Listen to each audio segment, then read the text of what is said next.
بسم اللہ الرحمن الرحیم ایاک نعبد و ایاک نستعین۔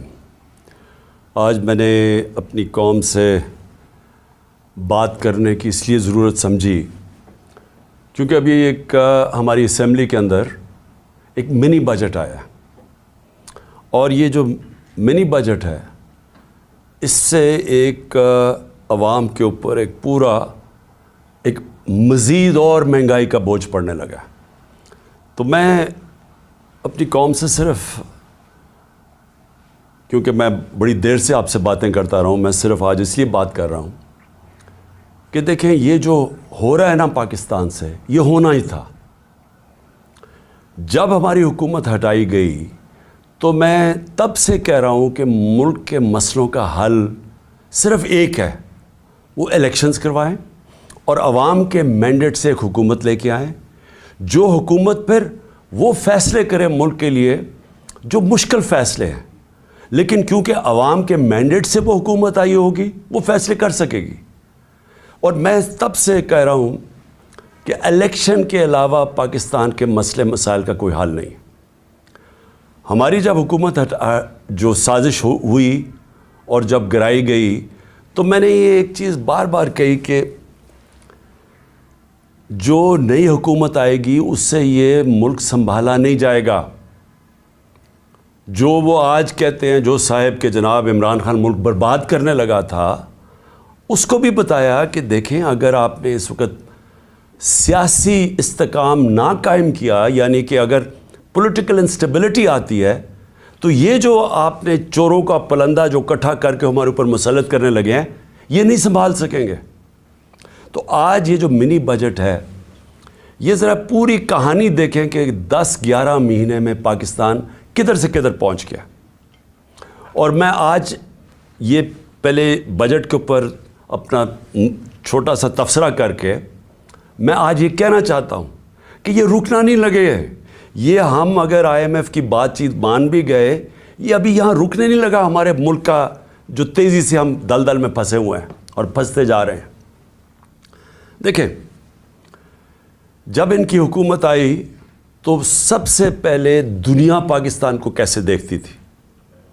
ہمارا جس کو کہتے ہیں ایک ڈیفالٹ رسک ریشو، کہ ایک ملک نے جو قرضے لیے ہوئے ہیں وہ کیا چانس ہے وہ قرضے کا ڈیفالٹ کرنے کا، وہ 5% تھا۔ آج ملک کے حالات یہ ہیں کہ جو لیٹسٹ جو انٹرنیشنل کریڈٹ ایجنسی جو بتاتی ہے کہ پاکستان کے معاشی حالات کیا ہیں، اس میں فچ ایک ایجنسی ہے، اس نے CCC- کر دیا پاکستان کو۔ یعنی ہم اب وہ سری لنکا کی سٹیج کے اوپر پہنچ گئے ہیں کہ دنیا ہمیں وہ دیکھ رہی ہے، وہ ملک جو کہ اب ایک باسکٹ کیس بن گیا، یعنی وہ ڈیفالٹ کے اتنا قریب پہنچ گیا کہ کسی باہر کے ملک نے اس ملک کو قرضے بھی نہیں دینے، کمرشل بینکس نے قرضے نہیں دینے، کوئی انویسٹمنٹ نہیں پاکستان میں آنی۔ تو جو آج حالات ہیں اس کے اندر اگر ہم یہ سمجھ رہے ہیں کہ IMF کے ہم یہ بات چیت مان جائیں گے اس سے ملک ٹھیک ہو جائے گا، اس خوش فہمی میں کوئی نہ رہے، کیونکہ جو مشکل حالات اب یہ مزید اور بگڑیں گے۔ تو میں پہلے اپنی قوم کو صرف یاد کرانا چاہتا ہوں کہ جب ہماری حکومت ہٹائی گئی تھی اور آج عام آدمی کی زندگی میں کیا فرق پڑا ہے۔ میں مخاطب ہوں اپنی عام عوام سے، اپنی مڈل کلاس سے، سیلریڈ کلاس جو تنخواہ دار طبقہ ہے، وہ آج کس مشکلات سے گزر رہا ہے۔ میں وہ لگژری آئٹمز کی نہیں بات کر رہا کہ بڑی بڑی گاڑیوں کی، امپورٹڈ چیز کی، اور وہ جو ہماری پیسے والے لوگ چیزیں لیتے ہیں اس کی مہنگائی کی بات نہیں کر رہا۔ میں بات کر رہا ہوں جو ساری جو خواتین آج میرا یہ سن رہی ہیں، جن کو اپنے کھانے پینے کی چیزیں جو ان کو چاہیے ہوتی ہے اپنے خاندان کو صحیح، بچوں کو صحیح کھانا کھلانے کے لیے، میں ان کی بات کر رہا ہوں کہ ان کے اوپر آج کیا گزر رہی ہے، ذرا یہ دیکھ لیں۔ جب یہ ساروں نے مل کے، یہ جو آج PDM کے لوگ ہیں یہ سارے کہتے تھے جی مہنگائی ہو گئی، مہنگائی مارچ کرو، 4 روپے ہم نے وہ پٹرول کی قیمت اوپر کی تو کہا کہ پیٹرول بم گر گیا ہے۔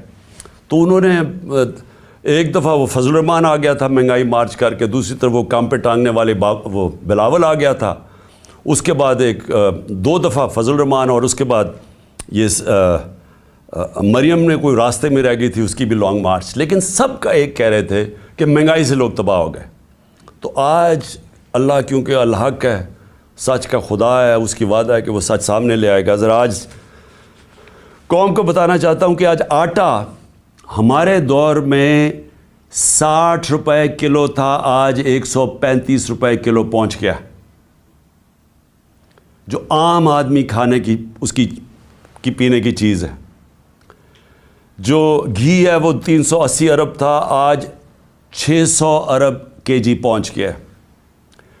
جو چکن عام آدمی کی، جو خاص طور پہ کبھی کبھی اپنے بچوں کو وہ چکن کھلاتے ہیں، وہ 335 روپے کے جی سے 700 روپے کے جی پہ پہنچ گیا. جو دالیں ہیں، جو عام آدمی گھروں میں، عام آدمی کی تو دال روٹی، پیاز کی قیمت دگنی سے بھی زیادہ ہو گئی ہے. دالیں گئی ہیں 250 روپے کے جی سے 400 روپے. اور اب کسان دیکھیں، ہمیں جب تک کسان کو نہیں اٹھاتے، اور جو ہم نے پوری کوشش کی اٹھانے کی، اور ماشاءاللہ ہمارے دور پہ آخری 2 سال میں کسانوں کے پاس ریکارڈ پیسہ آیا. ہم نے ان کو ٹائم پہ جو گنے کی فصل کٹتی تھی، شوگر مل سے ٹائم پہ پیسہ لے کے دیا، پوری قیمت لے کے دی، کٹوتی ختم کی، ٹائم پہ پیسہ ملونا اور اپنی زمینوں پہ لگایا. ریکارڈ 4 فصلوں کی ریکارڈ پروڈکشن 2 سال ہوئی ہماری، یعنی بمپر کراپس ہوئی. تو آج وہ جو یوریا استعمال کرتا ہے وہ 1668 روپے ہمارے دور میں تھا، آج یوریا گیا ہے 3000 روپے پہ. ہمارا جو پھر میں اور بھی چیزیں جو گھر بنانے کے لیے سریا لوگ استعمال کرتے ہیں، سیمنٹ استعمال کرتے ہیں، تو سیمنٹ گیا ہے 865 روپے سے 1062 روپے پہ. جو سریا استعمال کرتے ہیں وہ 2 لاکھ روپیہ ٹن سے، سلیب سے، وہ گیا ہے 3,05,000 پہ. 2 لاکھ سے 3,05,000 پہ. اب جو لوگوں نے گھر بنا رہے ہیں، کنسٹرکشن کر رہے ہیں، ان سب کو مشکلیں پڑ گئی ہیں. جو پروجیکٹس تھے ہمارے، مثلا آپ سڑکیں بن رہی تھیں، جو پرانے پروجیکٹس چل رہے تھے، ان سب میں مشکلیں پڑ گئی ہیں. ہم جو شوکت خانم بنا رہے ہیں، اور جو انشاءاللہ اس سال کی اینڈ میں کھلنا تھا کراچی میں، اب وہ سارے ہمارے جو ایسٹیمیٹس ہیں وہ سارے اپسیٹ ہو گئے ہیں. امپورٹس رک گئی ہیں، جو سٹیل کی امپورٹس تھی، کئی چیزیں رک گئی ہیں. تو سارے اس طرح پروجیکٹس جو آن گوئنگ پروجیکٹس ہیں سب متاثر ہو گئے ہیں. یہ جو قیمتیں بڑھی ہیں سیمنٹ کی اور سٹیل کی، جو لوگ گھر بنا رہے تھے ان کے گھروں کے قیمتیں ایک دم اوپر چڑھ گئی ہیں. پھر دوائیں، انہوں نے امپورٹس کے اوپر جو بین کیا ہے، جو لائف سیونگ ڈرگز ہیں، جو خاص طور پہ آپ استعمال کرتے ہیں، کینسر کی ڈرگز، ہارٹ کے لیے، وہ ان سب میں قلت آ گئی ہے. کیونکہ یہ جو سوچے سمجھے بغیر سب امپورٹس بند کیے ہیں، جس میں متاثر ہو رہے ہیں ہاسپٹلز اور وہ مریض جن کی سیریس بیماریاں ہیں. اچھا، اب یہ نئے بجٹ آ گیا. یہ میں آپ کو بتا رہا ہوں، یہ اب تک جو مہنگائی ہوئی تھی، اب یہ جو انہوں نے ابھی جو آج لے کے آئے ہیں، اس کے اندر گیس اور بجلی. میں اب عام آدمی کی پھر بات کر رہا ہوں کہ جو گیس کا جس کا بل 3,000 کا آتا تھا، وہ آج ہو جائے گا 4,300 کا. جو بجلی کا بل جن کے گھر 10,000 آتا تھا، وہ 13,000 پہ چلا جائے گا. سو یہ مزید میں آپ کو آج کے بل کے بعد جو مہنگائی ہے، sales tax across the board بڑھا دیا ہے. یعنی ساری چیزیں، کیونکہ سیلز ٹیکس انہوں نے بڑھایا ہے، ساری چیزیں اس سے مہنگی ہوں گی. اور جو بھی میں نے سریا کی اور سیمنٹ کی بات کی تھی، ان کے اوپر جو گیس، سریا بنانے کے لیے جو سٹیل ملز کو گیس جاتی تھی، اس میں 14% انکریز کر دیا، تو اس کی قیمت اوپر جائے گی. سیمنٹ 10% گیس کی قیمت انکریز کر دی ہے، تو مزید اس کی قیمت اوپر چلی جائے گی. یوریا کے لیے جو پھر کسانوں کا مسئلہ آئے گا، یوریا کے لیے جو گیس 70%، اس پہ 70% گیس کی قیمت بڑھا دی گئی ہے، جو یوریا یعنی جو کھاد کی فیکٹریز کے اوپر گیس جاتی تھی، تو اس سے ایک بوری کے اوپر 375 روپے کا اضافہ ہو جائے گا اب کسانوں کے لیے. اور کسانوں کو آگے مشکل پڑی ہوئی ہے کیونکہ ٹیوب ویلز کے اوپر جو بجلی کی تھی اس کی سبسڈی ختم کر دی، تو مزید اور کسانوں کے لیے اور ایک اور عذاب آ رہا ہے. اب اس سے ہوگا کیا؟ اس سے ہوگا یہ دو چیزیں ہوں گی. ایک، مہنگائی بڑھے گی. مہنگائی آ گئی 50 سال میں پاکستان کی تاریخ کی سب سے زیادہ مہنگائی ہے. میں نے پھر سے کہا کہ ان کی ساری کیمپین ہمارے خلاف کیا تھی کہ ہم نے بہت زیادہ مہنگائی کر دی. ہمارے دور پہ جو مہنگائی تھی وہ 12% تھی، وہ آج پہنچ گئی ہے 30% کے اوپر اور مزید بڑھنے والی ہے. جو سب سے خوفناک چیز ہے، جو فوڈ انفلیشن، جو کھانے پینے کی چیزیں جو مہنگی ہوئی ہیں، وہ ہمارے دور پہ 16% تھی، آج 40% پہ پہنچ گئی. تو اس سے جو عام آدمی ہے، میں پھر سے کہتا ہوں جو سیلریڈ کلاس ہے، پہلے تو مہنگائی میں وہ پسیں گے، ساتھ ساتھ یہ جو انہوں نے چیزیں بڑھائی ہیں، جو انہوں نے امپورٹس کے اوپر جو ان کی غلط پالیسیز تھی، جو نااہلی تھی، اس سے فیکٹریاں بند ہو رہی ہیں. ہماری جو ریکارڈ انڈسٹریل پروڈکشن تھی، ہماری جو انڈسٹری اضافی تیزی سے بڑھ رہی تھی، آج وہ منفی پہ چلی گئی ہے. جو انڈسٹریز، جو ٹیکسٹائل انڈسٹری، آپ فیصل آباد جا کے دیکھیں، جدھر مزدور نہیں ملتا تھا، آج بے روزگاری شروع ہو گئی ہے. ایک طرف بے روزگاری، ایک طرف مہنگائی. انٹرسٹ ریٹ انہوں نے ریکارڈ اوپر کر دیے ہیں. اس کا مطلب کہ جو بھی آپ کوئی نیا کاروبار شروع کرے گا وہ 100 دفعہ سوچے گا، کیونکہ انٹرسٹ ریٹ اوپر چلے گئے، سود کی شرح اتنی اوپر چلی گئی ہے. تو ایک طرف مہنگائی، دوسری طرف بے روزگاری. اب میں جو آج میرا اصل آج آپ سے بات چیت کرنے کا مقصد کیا تھا، اب آگے ہم کیا کر رہے ہیں، جا کدھر رہے ہیں. میں اس لیے آپ سے کہہ رہا ہوں کہ یہ جو مزید مہنگائی آئی ہے اور یہ جلدی انہوں نے کی ہے.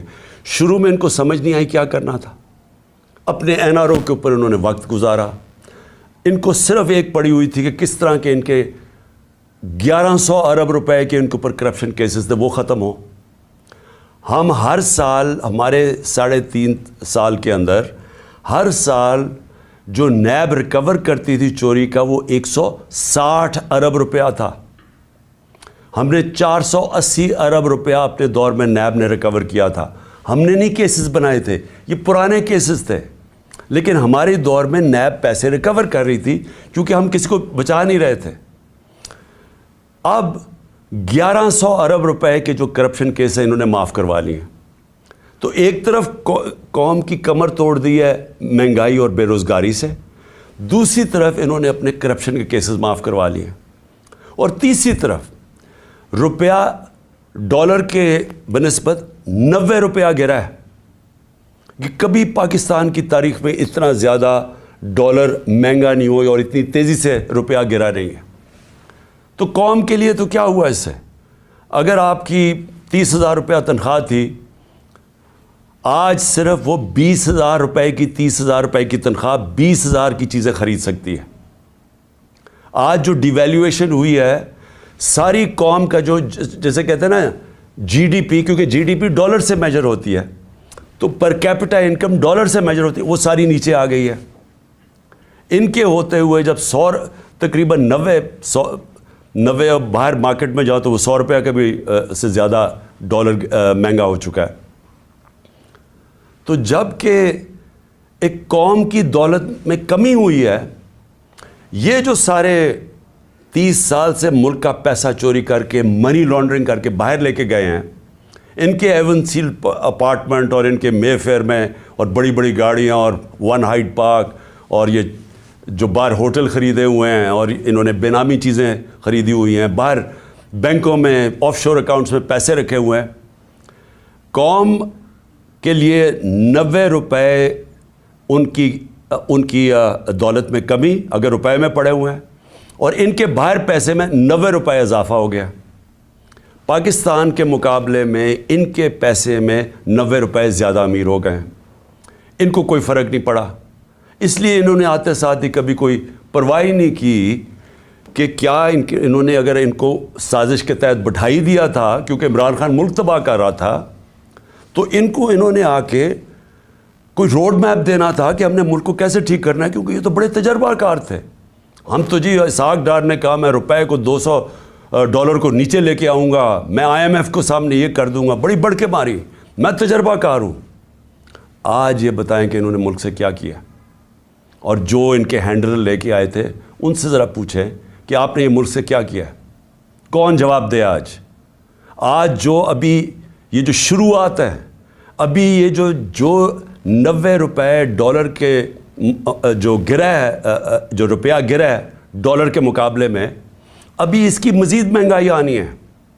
جو ایک تھوڑی ٹائم کے بعد جب آپ کا روپیہ گرتا ہے تو جو باہر سے چیزیں لے کے آتے ہیں وہ ٹائم کے بعد مہنگی ہونی شروع ہوتی ہیں. تو نہ تو انہوں نے کوئی تیاری کی, نااہلی ان کی یہ ہے کہ انہوں نے غلط فیصلے کر کے ملک کو آج یہاں پہنچا دیا ہے کہ اس طرح کا بجٹ لانا پڑا ہے. اور کوشش کر رہے تھے کہ عارف علوی کے اوپر سارا بوجھ ڈالے. پارلیمنٹ میں بھی نہیں چاہتے تھے کہ ڈبیٹ ہو اس کے اوپر, اس سے کہتے تھے آرڈیننس سائن کرو تاکہ یہ بچ جائیں کہ پارلیمنٹ میں ان کے اپنے لوگ کیا یہ جو بجٹ لے کے آ رہے ہیں وہ کیا بولیں گے اس کے اوپر. قوم کے اوپر سارا بوجھ, خود اپنی کرپشن کے کیسز معاف, اور کوئی آگے راستہ بھی نہیں ہے, روڈ میپ بھی نہیں ہے. میں آخر میں یہی بات کرنا چاہتا ہوں کہ جو بھی ان کے بیکرز ہیں یہ سمجھ جائیں کہ ان کے پاس کوئی اگلا آگے کا راستہ نہیں ہے.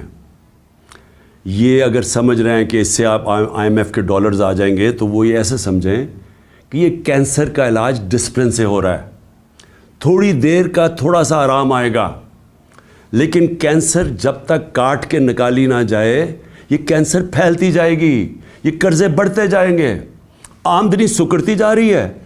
ہماری ریمیٹنسز جو ہمارے دور میں 17% انکریز کر رہی تھیں, ہماری ریمیٹنس میں 17% اضافہ ہو رہا تھا جو 31 ارب پہ پہنچ گئی تھی, وہ ان میں اب 11% کمی آ گئی ہے. تو پہلے تو اضافہ ختم ہوا اور پھر 11% کمی آ گئی ہے, یعنی جو ڈالرز آنے تھے ریمیٹنس سے وہ کم ہو گئے ہیں, ایکسپورٹس گر گئی ہیں ہماری. تو ہمارے پاس تو جو آمدنی ہے وہ تو سکڑتی جا رہی ہے, فیکٹریاں بند ہو رہی ہیں, بے روزگاری بڑھ رہی ہے, لیکن قرضے بڑھتے جا رہے ہیں کیونکہ یہ تو قرضے ہی لیے نا IMF سے, اور ہم یہ امید رکھ رہے ہیں کہ اور بھی ملٹی نیشنلز قرضے دیں گی, تو وہ تو قرضے ہیں. تو یہ حل تو نہیں ہے. حل کیا ہے؟ حل جو میں تب سے کہہ رہا ہوں, میں نے کوشش بھی کی, اپنی گورنمنٹ خود میں نے ڈیزالو کی اپریل میں الیکشنز کروانے کے لیے, لیکن پورا پلان بنا ہوا تھا کیونکہ فیصلہ ہو گیا تھا عمران خان بہت خطرناک ہے اس ملک کے لیے. تو تب سے وہی ابھی بھی حل ہے. اس ملک میں اگر ہم نے صاف اور شفاف الیکشن نہ کروائے, ایک پبلک مینڈیٹ سے گورنمنٹ نہ آئی جو کہ پبلک جس کے پیچھے کھڑی ہو جس گورنمنٹ کے, وہ گورنمنٹ پھر مشکل فیصلے کرے, وہ جو میں کینسر کو کاٹ کے نکالے ملک سے, اسٹرکچرل ریفارمز کرے, جو آج ملک کی ضرورت ہے, رول آف لا قائم کرے, گورننس سسٹم ٹھیک کرے, تب جا کے یہی جو کرائسس ہے یہ ہم فائدے میں اس کو کر سکتے ہیں. یہ جو ہم دلدل میں پھنسے ہوئے ہیں اس میں نکلتے نکلتے ہم ملک کو پوری طرح اٹھا سکتے ہیں. یہ ہمارا فائدہ ہو سکتا ہے کہ ہم اس کرائسس کا, اگر اس کرائسس سے ملک میں اصلاحات کریں, لیکن وہ گورنمنٹ کر سکتی ہے جس کے پاس پبلک پیچھے کھڑی ہو.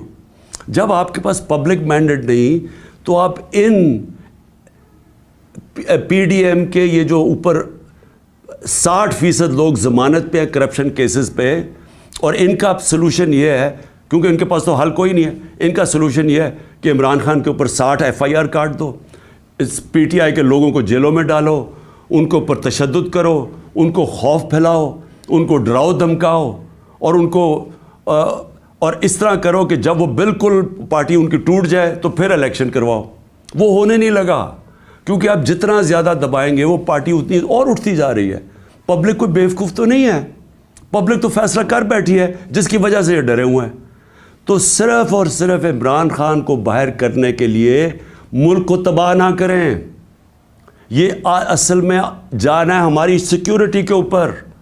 جو آج ہمارے حالات ہو گئے ہیں, ہم تو کسی کے سامنے اب کھڑے بھی نہیں ہو سکتے, کیونکہ ہمیں تو انہوں نے ملک کو ادھر پہنچا دیا ہے. 300 ارب ڈالر سے کم تو ریزروز رہ گئے ہیں.